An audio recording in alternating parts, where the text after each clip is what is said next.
নমস্কার ভিউয়ার্স, আমি অর্ণব শাহ। আপনি দেখছেন জিও ফ্রন্ট উইথ অর্ণব। আজকে যে নিউজটা নিয়ে এসেছি এটা খুব একটা সিরিয়াস নিউজ দর্শক। কারণ এই নিউজটা আমি আরও দুদিন আগে কিন্তু কভার করতে পারতাম, কিন্তু আমি কভার করিনি। তার কারণ হচ্ছে যে সোর্স থেকে এই নিউজগুলো পেয়েছি সেটা কিন্তু কোনো দেশের কিন্তু বড় কোনো নিউজ চ্যানেল নয়। এটা কিন্তু ম্যাক্সিমামই পাওয়া ছোটো ছোটো নিউজ আউটলেট থেকে, এবং ছোটো ছোটো কিছু এজেন্সি হচ্ছে তাদের মুখ থেকে শোনা। আর বিদেশের কিছু নিউজ পেপারে সেটা নিয়ে কোনো আলোচনা আমি দেখতে পাইনি, থাকলেও খুব সামান্য।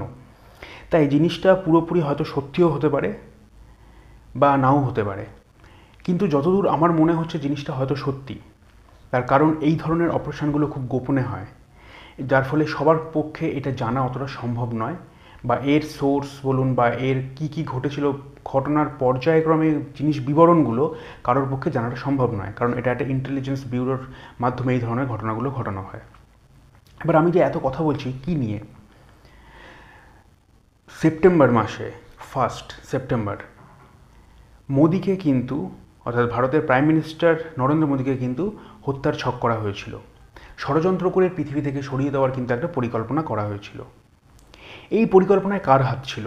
যদি সম্ভবত আমরা ভেবে থাকি যে এই পরিকল্পনায় কিন্তু আমেরিকার হাত থাকা কিন্তু সব থেকে বেশি চান্স আছে।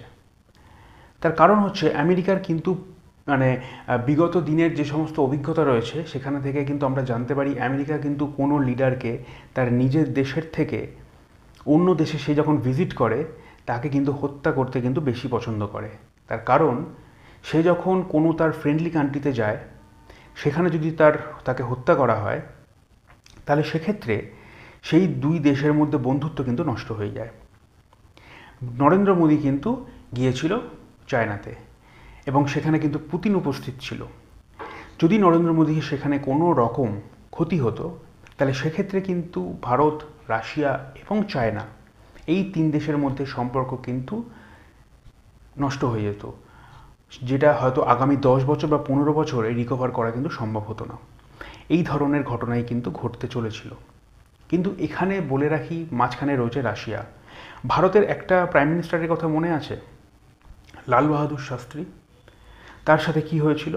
তিনিও কিন্তু মারা গিয়েছিলেন, এবং তিনি সেখানেই মারা গিয়েছিলেন যেখানে আমেরিকা চেয়েছিল, অর্থাৎ রাশিয়াতে। লাল বাহাদুর শাস্ত্রী যখন রাশিয়াতে গিয়েছিলেন, তাকে কিন্তু বিষ দিয়ে হত্যা করা হয়েছিল, খাবারের সাথে বিষ মিশিয়ে। তার ফল পরেও হয় কিন্তু আমাদের রাশিয়ার সাথে ভারতের সম্পর্ক কিন্তু নষ্ট হয়নি। তার কারণ ভারত সেই সময় রাশিয়ার ওপর খুব বেশি ডিপেন্ডেন্ট ছিল সব দিক থেকে।